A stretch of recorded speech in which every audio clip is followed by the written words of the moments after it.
it's not my first huge match. I think it's definitely going to be a tough one. Coco is an amazing player and playing at home, so I'm expecting a big crowd to rally behind her just because she's amazing. Alex Eala just pulled herself back from the edge of elimination at Indian Wells, won a match she had no business winning by any reasonable measure, and then walked straight into the press conference and said something about Coco Gauff that nobody saw coming.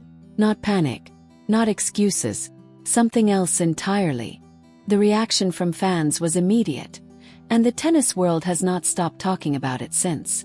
It's like every other match, Today I had to dig really deep, so I'm expecting that the next match I have to do even more, so I'm ready and I'm looking forward. Do you think Alexandra Eala has a genuine shot at beating Coco Gauff at Indian Wells? Or does the Dubai scoreline still settle the argument before the match even starts? Drop your prediction in the comments. Let's set the scene properly first, because the context matters enormously. How she got to that press conference. Eala had just finished one of the most stressful matches of her Indian Wells campaign. A 3-set battle against Diana Yastremska that went to places nobody watching could have fully anticipated when the first set ended comfortably in Eala's favor. Yastremska took the second set and then broke in the third. She was serving for the match. In that moment, most players begin doing the mental arithmetic on departure logistics. Eala did not do that. She broke back, held serve, broke again, closed it out. From the edge of elimination to match winner across the span of a few games, in front of a crowd that was making the kind of noise that stadiums generate when something genuinely improbable is unfolding in real time. This is actually who Alexandra Eala is as a tennis player. She does not make things look clean or controlled or inevitable. She makes them look terrifying and then wins anyway. The ability to stay composed when the match is actively slipping away, to locate another gear precisely at the moment her opponent believes the job is done, is a quality that separates players with talent from players with something harder to define and considerably harder to coach. A lot of players on the WTA Tour are talented. Far fewer have that specific capacity. Eala has it, and the Yastremska match was the latest demonstration of it. What she said. She walked into the post-match press conference, and the first question was the obvious one. You are playing Coco Gauff next. Less than a month ago, Gauff beat you 6-0, 6-2 in Dubai. How do you feel about that? And here is where Eala said something that stopped people mid-scroll.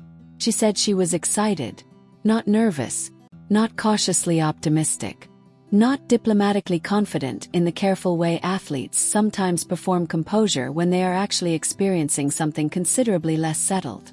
Cited. Her exact words. No, I'm excited. Like I said the other day when you asked me, it was a tough match for me last time. I think she played really well. So all I can do is take the learnings that I have from our last match and try to implement that in our next one. A reasonable, logical person who had just been beaten 6-0, 6-2 by someone a few weeks ago would be experiencing something other than excitement at the prospect of facing that same player again so soon. That scoreline was not close in the sense that close matches are sometimes described as close. There were no moments where the result hung in the balance. There were no games that could have gone either way. Gauff was dominant from the first point to the last, and Eala won 2 games across 2 sets of professional tennis against the world number 1. And yet here she was, fresh off a 3-set survival act that included being a handful of games from elimination, telling the assembled press that she was looking forward to it. What the response actually means. The reaction online followed predictable lines. Eala's fans called it the mindset of a champion. Neutral observers appreciated the confidence while quietly noting the Dubai scoreline. Critics called it delusion. Excitement does not win tennis matches, and the gap between what Gauff showed in that quarterfinal and what Eala produced was not one that closes in 3 weeks through positive thinking. The critics are missing the specific point entirely. Here is what Eala actually said when she elaborated. She acknowledged that Gauff is an exceptional player. She acknowledged that Gauff will have the crowd behind her playing on home soil in California. She acknowledged that the upcoming match is going to be harder than the one she had just survived. And then she said she was ready and looking forward to it. That is not the statement of someone who does not understand the challenge. That is the statement of someone who understands it completely and has decided to walk toward it anyway. There is a meaningful difference between confidence that comes from underestimating a situation and confidence that comes from fully comprehending it and choosing to compete regardless. Eala is clearly in the second category. She named every reason the match is going to be difficult and still said she was excited.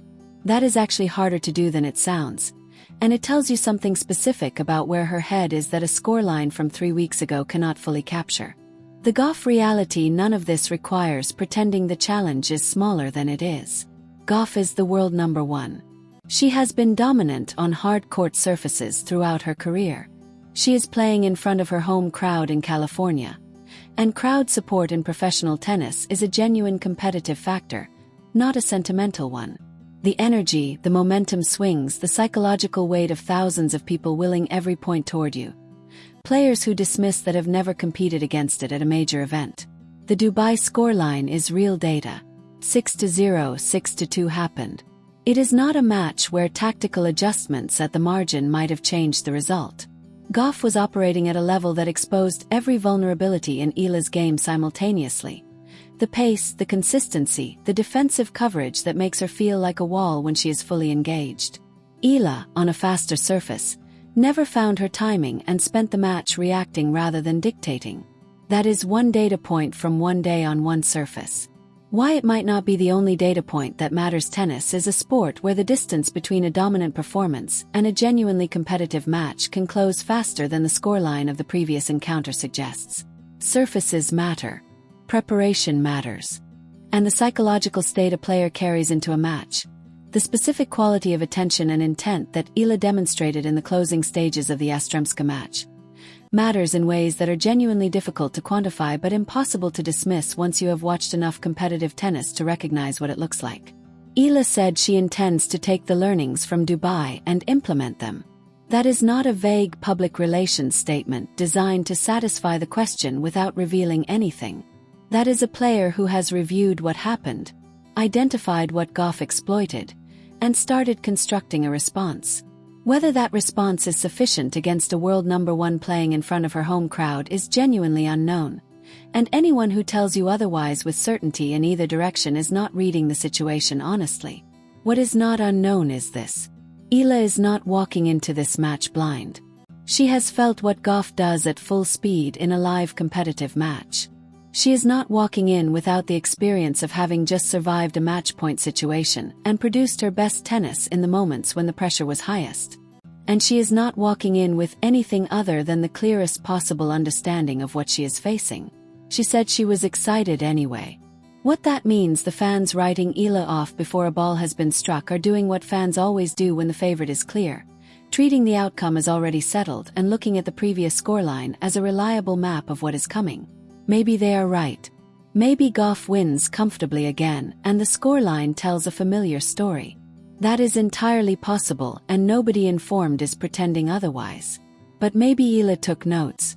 Maybe the 3-set grind against Yastremska, the breakback, the hold, the second break, the close, is exactly the kind of physical and mental sharpening that prepares you for the biggest match of your Indian Wells campaign rather than depleting you for it.